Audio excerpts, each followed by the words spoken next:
galit na lubos, habang ang hangin ay humahampas. Ikaw ay nakatayo, di nagwawakas. Oh Sierra Madre, ikaw ang aming sandigan, harang sa bagyong sumisira sa tahanan. Sa iyong mga bundok may pag-asang sumisibol, pag-ibig mong kay taas sa bayan ay simbolo. Ang iyong mga puno'y luha ng kalikasan, iyong yakap ang aming kinabukasan.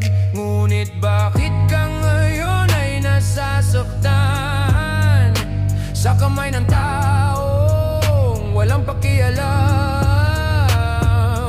Kung mawawala ka, anong bukas ang daratnan? Saan tatago ang ating bayan? Oh Sierra Madre, ikaw ang aming sandigan, harang sa buyong sumisira sa tahanan. Sa iyong mga bundok may pag-asang sumisibol, pag-ibig mong kay taas sa bayan ay simbolo. Huwag natin hayaang gumuho ang iyong dangal sa bawat punong ibinabagsak. Kasabay mo'y luha ng inang bayan.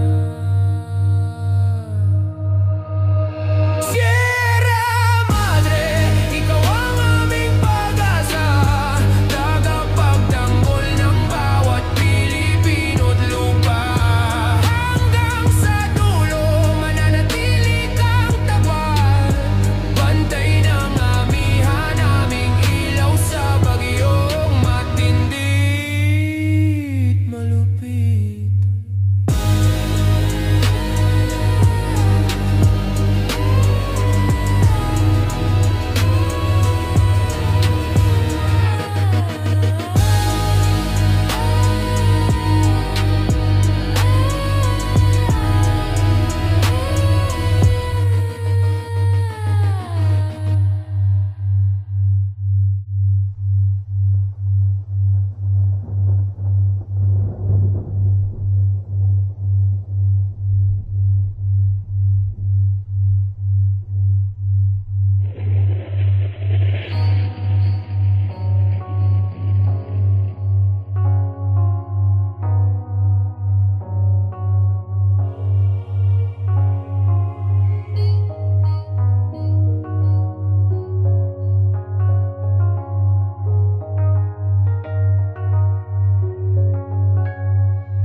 Masarap sa Pilipinas yan nasabi ng mga dayo, kasi palagi masaya nga dito mga tao. Sige tama po kayo, simple dito sa Pinas, pero ang pagtutulungan unti-unting kumakalas. Ganyan ng mga Pinoy, basta bago sa mata ipaparamdam niya sa'yo na ikaw ay mahalaga. Ni hindi mo yun kadugo, ni miski di mo kilala, pero itatrato mo na kapamilya mo sila at sa sariling kadugo. Ang turing nyo na kaaway, kriminal ka na agad basta ikaw ay nakawaway. Makatabi mo sa daan, ang tingin negatiba, ikaw na lang mahihiya kahit hindi ka masama. At sa chismosa kapitbahay na sagad na kumandamay, parang hindi na uubusan ng bibig na laway. Ganyan ng mga Pinoy, hanggang magkasiraan, handang manapak ng iba para lang sa kaningningan. Ang problema ng Pinas ay meron pang solusyon pa, na parang malaking apoy na di na maaapula, na para babarkong Titanic tayo lulubog na ba? Kulay asul, pula, puti, dilaw ay iitim na ba? Ang sagisag ng watawat ay muli bang kikinang kung mga tao sa mundo'y nilamon ng kaingitan. Lahat tayo aabante, basta wag magtulakan, ng mabigat ay gagaan, basta magtutulungan. Punta tayo dun sa isa pang problema ng Pinas. Ang droga ba ay nauubos na o mas lumalakas? At sino ba ang nauubos? Ang mga ginagamit o mas lalong naubos tao ditong gumagamit? At kapag mahirap ang nahuli, shoot to kill agad. Kapag mayaman ang nahuli, alaga ng sagad. Kapag mahirap ang nahuli, siksikan sa labag. Kapag mayaman ang nahuli, may sariling papag. Ganun ba yun? Pakituro na naman asan ng ustisya. Di ko sila pinagtatanggol, ang kanta ko'y walang mali siya.